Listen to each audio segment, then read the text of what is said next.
Shalom Legulam, Gulgina Bai, Mamatzap, su servidor estudiará. El día de hoy vamos a hablar de un tema bien interesante. Vamos a hablar respecto de las tablillas de maldición y su semejanza con el libro del Apocalipsis de Juan. Bien, resulta que estas famosas tablillas de maldición,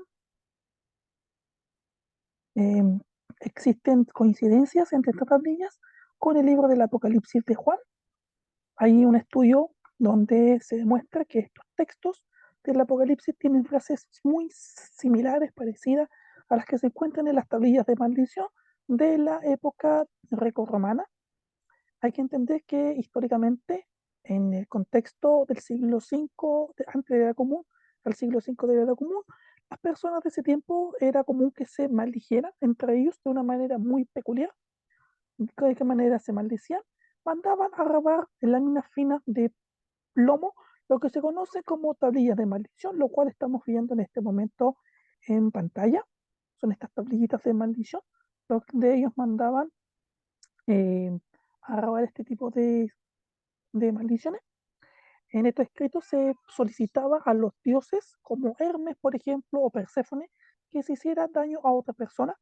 Era una práctica habitual donde se hacía un conjuro muy popular en la época, donde se deseaba que un pozo inclusive se pudiera contaminar o pedir que una persona perdiese una apuesta, por poner un ejemplo. Debido a la expansión del Imperio Greco-Romano, estas tablillas se han encontrado incluso en tierra de Egipto y lo que hoy conocemos como Inglaterra.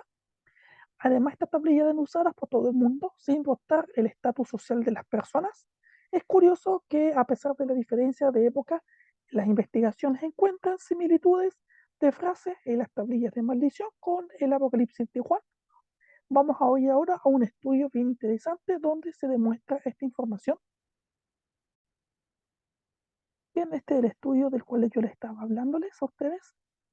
Eh, este estudio se llama Rituales desencantados, huella de las tablas de la maldición y su función en el Apocalipsis de Juan. Este estudio es patrocinado por la Fundación Alemana de Investigación, el DFG, dirigido por el doctor Michael Holzer de la Universidad Johannes Gutenberg de Maguncia. En este estudio se centra en un análisis donde se buscan las relaciones entre las tablillas de maldición con los textos del Apocalipsis de Juan, escrito en el siglo I de la Era Común. Hay que entender que en el Apocalipsis de Juan hay ciertos aspectos de inscripciones y prácticas que están relacionadas con las tablillas de maldición.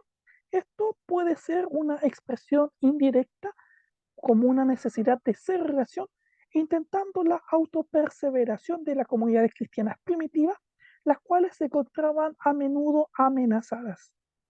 Hasta la fecha se han recopilado más de 1700 tablillas de maldición. Todas estas están datadas desde el año 500 antes de la era común al año 500 de la era común. Estas tablillas son de plomo, ya proporcionan información sobre la cultura y el lenguaje de los pueblos antiguos. Los estudios de estas tablillas permiten encontrar expresiones y fases semejantes, parecidas a las que aparecen en el libro del Apocalipsis de Juan. También hay que ver muchos ejemplos, ¿ya?, de algunas expresiones típicas de maldición, y ese tema lo vamos a ver ahora en este pasaje que está en el libro del Apocalipsis de Juan. Apocalipsis capítulo 18, verso 21 dice así: y un ángel fuerte se levantó una piedra como una gran piedra de molino, la echó al mar, diciendo: así con ímpetu será arrojada a Babilonia, la ciudad grande, que nunca jamás se hallara. Esta es una expresión de maldición bastante común de esa época en el libro del Apocalipsis. Ese pasaje es un ejemplo muy bueno de las maldiciones que se daban en ese tiempo, ¿ya?, como la de las tablillas grecorromanas, y esto nos confirma que estas maneras de expresión eran muy afianzadas dentro de la sociedad de ese momento.